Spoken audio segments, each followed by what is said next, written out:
Postal ballot সহ ৩ ইস্যুতে পক্ষপাতিত্বের অভিযোগে নির্বাচন কমিশনের সামনে ছাত্র দলের বিক্ষোভ। প্রার্থিতা ফিরে পেতে চলছে শেষ দিনের শুনানি। নিষ্পত্তি হবে ৬৫ আবেদনের। ৭১-এ মুক্তিযোদ্ধাদের মতো সার্বভৌমত্ব রক্ষায় জুলাই যোদ্ধারাও ভূমিকা রেখেছেন মতবিনিময় সভায় তারেক রহমান।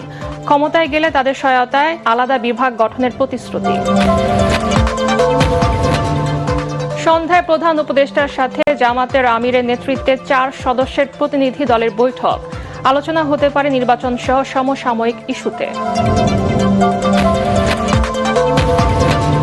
গুমের মামলায় শেখ হাসিনা সহ ১১ জনের বিরুদ্ধে ২৫ মার্চ তদন্ত প্রতিবেদন দেওয়ার নির্দেশ।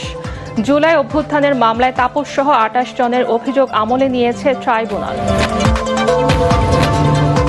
২৪-এর কোটা আন্দোলনে আওয়ামী লীগ সরকারের পতন হলেও ৯৩-এর মেধার উপর গুরুত্ব দেন খালেদা জিয়া।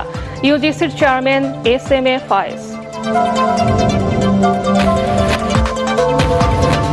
এবং সিলেট ওসমানী মেডিকেল কলেজ হাসপাতালে ইন্টার্ন চিকিৎসকদের উপর হামলার প্রতিবাদে দ্বিতীয় দিনের মতো চলছে কর্মবিরতি। সেবা কার্যক্রম ব্যাহত।